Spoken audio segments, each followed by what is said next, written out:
Hey everybody, Travis here with your collecting tip of the day, and this one comes courtesy of our friends over at CGC. With Pokemon, Yu-Gi-Oh! All trading cards, fakes have been rampant since their inception. We've recently took in a 175-piece Charizard collection, sent them all out to grading. Owner goes, hey, they're good to go. Come to find out, amongst the 175, there were 4 cards in the group that were fake. And what even blows me away, it's not like they were base set fakes or jungle, anything early. These are esoteric 2016 Charizard EX. And I was like, wow, I can't believe they would fake that. So these things are just total garbage. But the craziest part, when I feel them, they're just like printed laminated paper. It's just junk. I can't even tear it. It's just total trash. So there's your collecting tip of the day. Watch out for fake Pokemon cards. Hey everybody, Travis here with your collecting tip of the day. Now this one might seem common sense. We talk about it all the time, but I gotta stress it. I can't stress it enough. The importance of grading. Right here we have a 1933 Gaudy Babe Ruth. Now you would look at this card if it weren't in this case. You'd say, wow, it's really rough, definitely been circulated, has some pen on the back. You wouldn't really know what to spend on it. However, thanks to our friends at Beckett, it came in at a 2. Now this card easily in the market is $6,000 to $8,000 as a BGS2. If you were to buy this raw, you might only think it's a 1. As a graded 1, it's only worth $2,000 to $3,000, maybe $3,500 on a good day. Spend the extra couple of bucks to always get your cards graded. They are a commodity.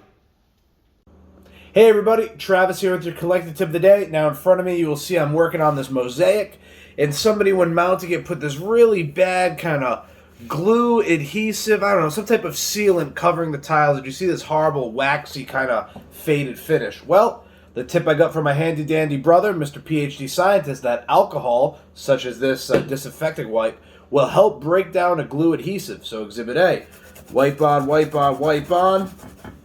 And my big scientific tool using the little picky part of fingernail clipper, I just start scraping away. And look at, as easy as that, you can see this is peeling off this glue. So if you just zoom in here, you can see the big difference in how glue and after the glue. So make sure to use those disinfecting wipes. Hey everybody, Travis here with your collecting tip of the day. Now right here is a book I've been preaching about for a long time.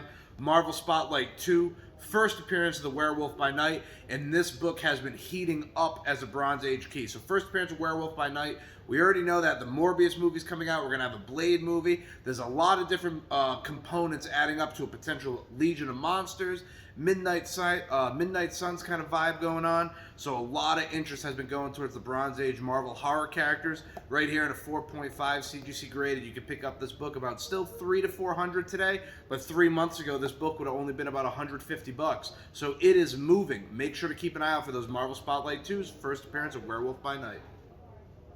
Hey everybody, Travis here with your collecting tip of the day. Now right now, I don't need to tell you this, but I'm sure you're seeing this as collectors out there. The comic market is on fire.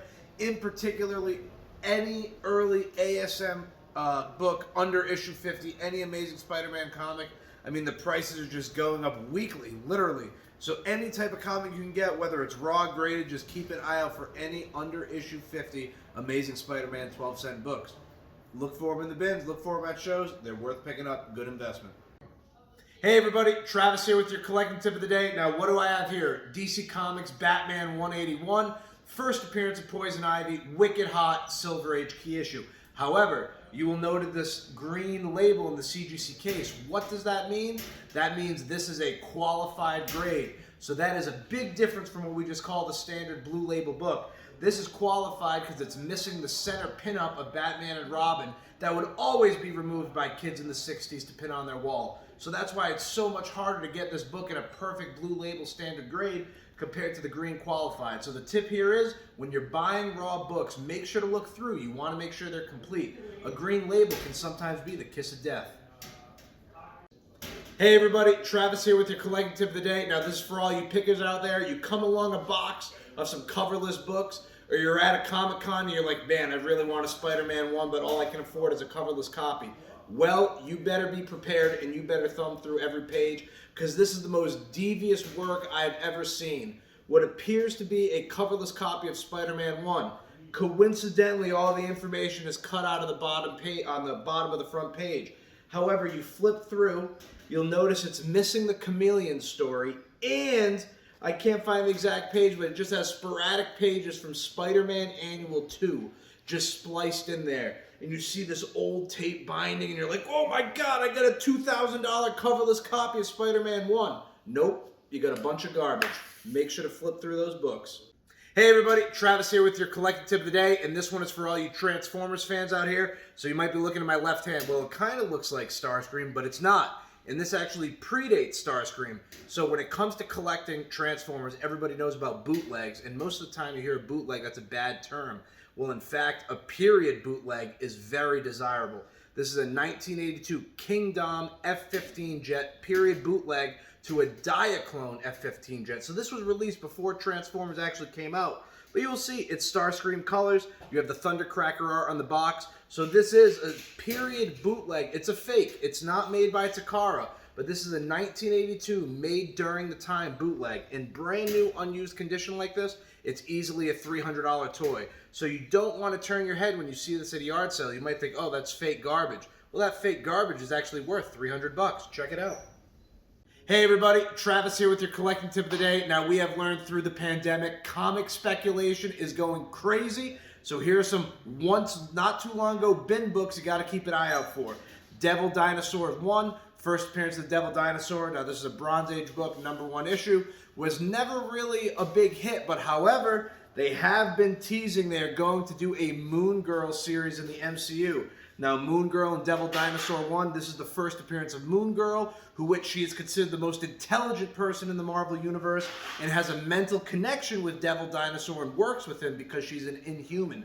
So this Moon Girl and Devil Dinosaur 1, true story, Kevin and I on the road, we stopped at a comic book shop. This was still in their bin for $10. This is a 9.6 copy all day. Fingers crossed for a 9.8, but the point is, if this comes in a 9.6, that's a $150 comic like that, maybe even more come next week.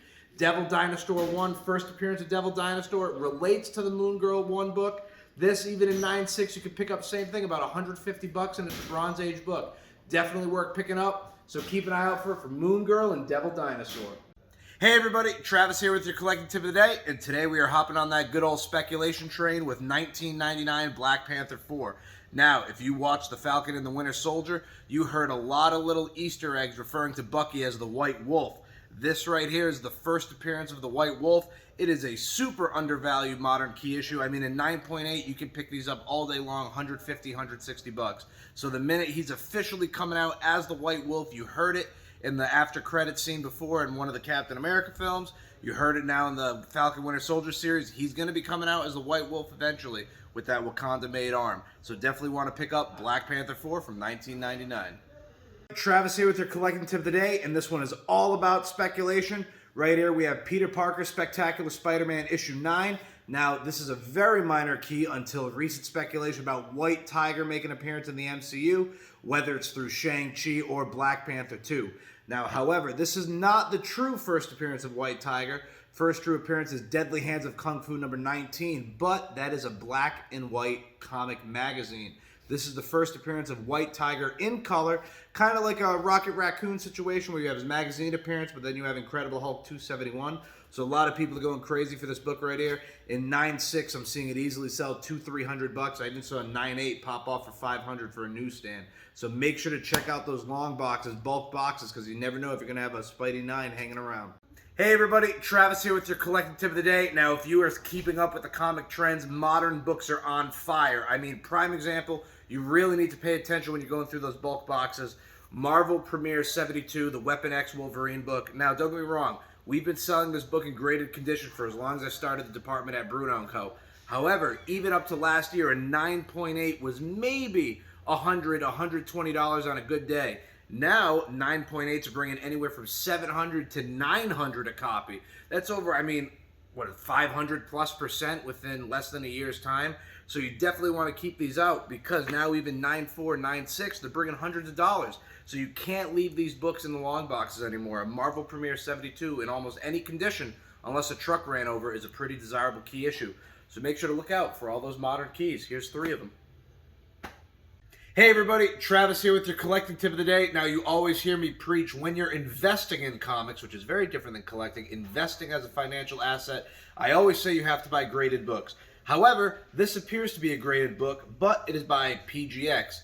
Now, experience has taught every collector under the sun that although reads a PGX 4.5, when I send this to cross-grade, my eye is telling me that CGC is barely going to put a 3.0 on this. So you have to be careful of overgraded books that are not by CGC or CBCS, because when you send them in for cross-grading, that number is definitely going to change more towards the south side. So when buying PGX graded books, make sure to use that eye, because you don't want to get jammed up.